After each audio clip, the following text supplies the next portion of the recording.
저희 라이트하우스도 집값이 안 떨어질 걸 아는데 무주택자들 조회수 빨아먹기 위해서 계속 집값 떨어진다고 하고 있고, 원래 집값은 안 떨어집니다 라고 이야기들 많이 하죠. 저희에 대해서도 굉장히 거짓말들 하면서, 그런데 저들 말대로 집값이 안 떨어지는 게 맞냐?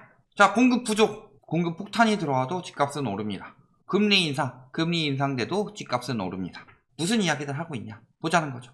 33개월 만에 기준금리 0.25% 인상, 연 0.5%에서 0.75%다. 이거는 선봉이죠, 선봉. 삼국지 같은 거 많이 보시면은 제가 선봉장을 쓰겠습니다 하고 나서 가서 싸워요. 그리고 선봉끼리 싸웠다. 그러니까 예를 들어서 여기 한 10만 군세 이끌고 가고 여기도 한 10만 군세 이끌고 왔는데 선봉 5,000명씩 싸웠어요.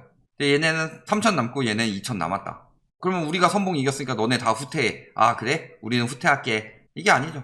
5,000 싸웠고 그 뒤에 차봉으로 또 한 10,000 들어오고 막 본대가 한 3만 5만 막 들어가고 그러면서 본격적으로 싸우는 거죠. 근데 이제 선봉 싸움 났는데 그걸로 끝인 것처럼 기준금리 0.25% 올라도 집값은 안 떨어져. 그런 기사들이 넘쳐나고 있죠. 전문가들 이구동성. 왜? 0.25%포인트만 올린다고 그랬어요?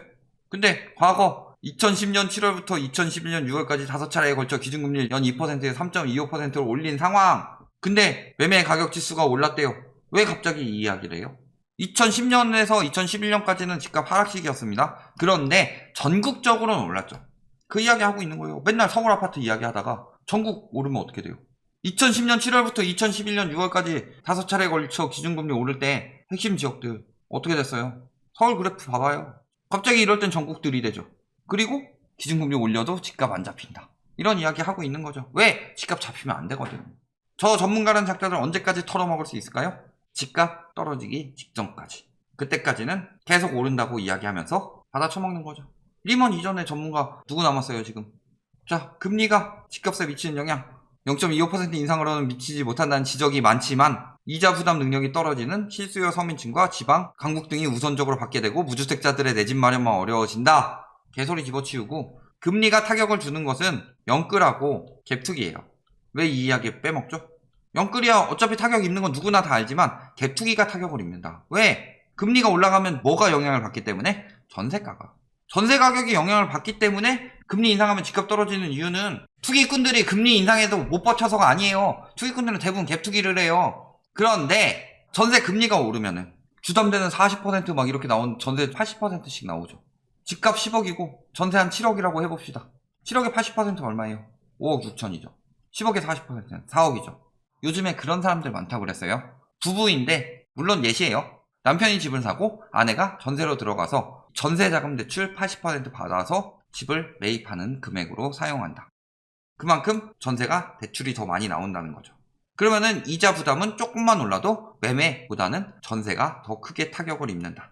자, 이자 부담이 타격이 커지면은 6억 빌릴 거 5억 빌린다. 이 정도로만 되는 게 아니에요. 예를 들어서 내가 1000에 50짜리 집을 들어가느냐, 돈이 한 2천만 원밖에 없는데 전세 대출에다가 신용대출 껴가지고 1억에 전세를 들어가느냐. 근데 1억에 전세 들어갔더니 이자 부담이 40만 원 정도밖에 안 되더라. 그러면 요거 들어가는 대신에 이렇게 들어갈 수가 있죠. 그런데 만약에 금리가 올라서 얘가 52만 원 정도가 된다고 해봅시다. 그럼 전세금 보증금 자체가 불안해요. 월세 수요로 바뀔 수도 있다는 거죠. 그래서 금리가 전세에 영향을 많이 미친다.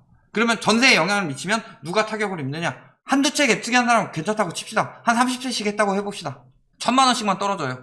역전세로. 그럼 30채면 얼마 현금이 갑자기 필요해요? 3억이. 그냥 이자 몇십만 원, 몇백만 원 늘어나는 전세 수요나 실수요들보다 갭투기 수요들이 타격을 훨씬 더 크게 입죠. 근데 지금 어떤 시기예요? 코로나로 금리 떨어지자마자 전세보증금 엄청나게 올린 상황이죠. 역전세 위험 굉장히 커졌다. 그런데 영끌해봤자 연 한 200만 원 정도밖에 부담 안 늘어나니까 집값은 계속 오릅니다. 이딴 이야기 하고 있는 거예요. 의도적으로 숨기는 거죠. 설마 교수 형이 혹은 경제 전문가라는 사람들이 그걸 모르고 이야기를 하겠냐. 다 이거 남겨먹으려고 하는 거지. 더 핵심은 대출이 중단된 거죠. 전세자금 대출이 안 나와요. 타행으로 넘어가요. 타행 중단 안 될 것 같아요? 중단하기 전부터 꺼리겠죠. 막 내주겠어요. 대출이 막혀요. 오로지 전세자금 대출 플러스 저금리로 전세가가 올랐기 때문에 전세자금 대출이 중단되기 시작하면은 전세가 떨어질 징조라는 얘기예요. 거기다가 사전청약 10만 가구 확대했죠? 민간 브랜드 아파트 대거 풀린다. 민간은 사전청약해도 청약통장 쓴다. 요거는 주의하셔야 되죠. 그 다음에 3기 신도시 14만 가구 추가 공급한다고 그랬죠. 공급 폭탄이 또 나왔어요. 얘기가. 요거는 진짜 조산모사도 아니고 추가 공급이고 사전 청약 늘린다는 건 무슨 소리예요? 수요 억제하겠다는 거죠. 그런데 뭐라 그래요? 하세요. 단기 영향 없다. 그럼 23년부터 들어오는 서울 공급 폭탄은 어떻게 얘기할 거예요? 23년만 되면 영향이 생겨요? 그렇다면은 분양가 상한제로 인해서 장기적으로 공급이 부족해질 것이기 때문에 5년, 7년 뒤에 오를 생길 공급 부족 때문에 지금 집값 오른다 라고 얘기했던 2018년, 2019년, 2017년은 어떻게 된 노릇이냐. 제초한 분양가 상한제로 재건축이 막혀서 2017년부터 계속 공급 부족 타령했죠. 입주가 제일 많을 때도. 그때 어떻게 할 거냐. 5년, 7년 뒤에 들어올 그거 가지고 지금 공급 부족 될 거라고 미리 집값 올린다고 하지 않았어요? 2023년 2년 뒤부터 공급 폭탄 들어오는데 왜 그것 때문에 집값 떨어진다는 이야기 안 해요. 3에서 5년 걸린대요. 재건축도 마찬가지예요. 재건축 9년 막 넘게 걸리잖아요. 근데 재건축 아파트 오른대요. 이 뭔 개소리야! 저 사람들이 전문가라고 말할 수 있냐. 또 신도시 3, 4년 뒤에 효과. 공급 늘려도 강남 집값은 오른다. 계속 이런 식으로 이야기하죠. 지금 기사인 줄 알았죠. 근데 자세히 보시면 뭐예요? 리먼 때 기사다. 되게 스무스하게 넘어가고 있었죠. 앞에서부터 다시 볼까요? 금리 0.25% 올려봤자 집값 안 잡힌다 얘기했죠. 리먼 때 기사예요. 금리 인상해도 집값 안 잡힌다. 똑같은 얘기죠. 2006년이에요. 2006년에 집값 안 떨어졌잖아요. 2008년부터 떨어졌잖아요. 2006년부터 이미 강남은 하락세가 시작됐다. 심지어는 언제도 그랬어요? 2018년 10월에도 금리 올려도 집값 안 잡힌다 라고 그랬어요. 근데 11월부터 떨어지기 시작했죠. 금리 최근 기사인 줄 알았죠. 공급 최근 기사인 줄 알았죠. 다 리먼 때다. 안 잡혀요. 전례가 있다 다. 펄펄 끓는 집값, 전세값이 집값 올린다. 전세난이 심화되면 지난해처럼 전세가가 집값을 밀어올리는 상황이 재현될 수 있다. 전세난이 심화될 것이다. 리먼 때 똑같은 얘기합니다. 전세난이 중소형 집값 부추겼다. 낮은 평수 전세 품귀 영상, 집값 불안으로 이어질까? 날짜 지금이라고 얘기해도 전혀 위화감이 없죠. 어떻게 저렇게 똑같은 이야기를 하냐. 그리고 어떻게 저렇게 똑같은 이야기를 하는데 계속 속냐. 기자 하는 좋은 방법. 집값 올라갈 때 과거 집값 오르던 시기 기사를 그대로 갖다 쓰면 됩니다. 공급 폭탄이야? 리먼 터지기 전에 공급 폭탄일 때 집값 어떻게 오른다고 선동을 했었지? 선배 기자님들이 이게 있구나. 그대로 갖다 쓰면 되겠네. 기자하기 쉽죠? 그때 다 터진 것들 다 봐놓고서 강남으로 다시 매수세 몰린대요. 그런데도 돌파 근접 정상적인 상황이에요. 물가 2%씩 오른다는데 물가 폭탄이라고 하고 있죠. 물가 2%씩 오르는 게 폭탄인데 왜 집값은 막 50%씩 100%씩 올라도 폭탄이라고 안 그러고 장기적 우상향하고 앞으로 더 오를 거고 화폐가치 하락이라고 그래요? 화폐가치 하락 말하는 게 물가인데 여기 와서 화폐가치 하락 운운하는 인간들은 타자를 치지 말아야 돼요. 무식하면 용감하다고. 화폐가치 하락으로 인해서 집값 오르는 거 이미 넘어섰다. 여러 가지로 이야기했죠. PIR, GDP 대비 주택시가총액, 집값 상승률과 물가 상승률 비교, 그 다음에 M2 통화량이랑 집값 상승률 비교 다 해가지고 과도하게 올랐다고 몇 번을 이야기해도 귓구녕에 가래떡을 쳐박았나? 하나도 못 알아들어. 계속 찐대요. 그래도 그때랑 똑같은 이야기 하면서 똑같은 이야기 리먼 때도 또 합니다. 강남 아파트 본격 평당 3천만 원 시대 불패 신화 돌아왔다. 끄떡없다. 이거 진짜 터지기 직전이죠. 끄떡없죠. 왜? 아파트에서 주상복합으로 넘어갔어요. 지금도 아파트에서 주상복합 이야기 많이 하죠.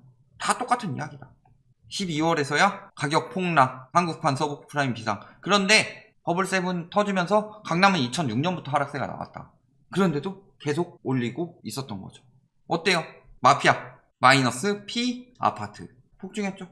분양가 미만 매물 속출한다고 하고 있죠. 그런데 안전마진이란 말을 쓰면서 로또 분양이라고 하고 있습니다. 언제까지 갈까요? 자, 왜 장기화됐어요? 급감, 폭락, 깡통주택, 사이클론 13년까지 계속 떨어지는 동안 뭐 했어요? 계속 완화했어요. 집값 올리려고. 속절없는 추락. 신기루처럼 사라진 버블7. 그때 기사들 지켜보세요. 지금처럼 막 사라고 했던 지역들, 특히 2006년에 막 용인 막 이런 데 사신 분들 아작났어요. 언론들에서 이야기하고 있습니다. 지금 집 안 사면 벼락거지 된다. 근데 그때 어떻게 됐어요? 진짜로 집을 샀을 뿐인데 자산이 급추락하는 벼락거지들 나왔죠. 근데 벼락거지란 말을 걷다 쓰고 있으니까 요즘 와가지고 댓글로 달아주시고 다른 분들도 말씀하고 계시죠. 벼락 비거지라고. 벼락 비거지 되는 거다. 딱 그 상황으로 그대로 똑같이 나오고 있어요. 지금 그 기사들이 그대로 똑같이 나온다는 건 무슨 소리예요? 그대로 흘러간다는 얘기예요. 그런데 그때는 강남 먼저 떨어지고 버블7처럼 거품 많이 낀 지역부터 떨어지고 주변으로 차츰 퍼졌다면 이번에는 뭔가 다르다. 왜? 그때는 노도강이나 금강구 이런 데들 막 오르기 시작하고 오른 지 얼마 안 되고 나서 떨어졌는데 19년에 그 상황이 나왔죠. 노도광 오르고 강남이 점점 변해가다가 강남 하락세로 먼저 나타나고 하락세가 나타나기 시작했다. 18년 말부터. 그런데 지금 거기서 미중 무역 전쟁, 한일 수출 규제, 그리고 코로나로 인한 경제 위기로 금리를 엄청 낮추면서 억지로 끌어올린 집값이다. 그러니까 지금 외곽까지 진짜 미친 상승세를 보였죠. 그렇다면은 버블 세븐이 아니라 버블 전국인데 노도광 이런데 거품이 강남 못지않게 꼈다. 그러면은 차근차근히 뭐 2년에 걸쳐서 떨어질 것 같아요? 이번엔 급격하다. 결론 뭐예요? 계속 오릅니다. 사세요. 그렇게 믿으면 니들이나 사세요. 그렇게 좋으면 왜 남들한테 이야기를 해요? 니들이나 사세요. 다 이야기하고 있죠. 모르는 사람한테 좋은 거라고 이야기하면 사기입니다.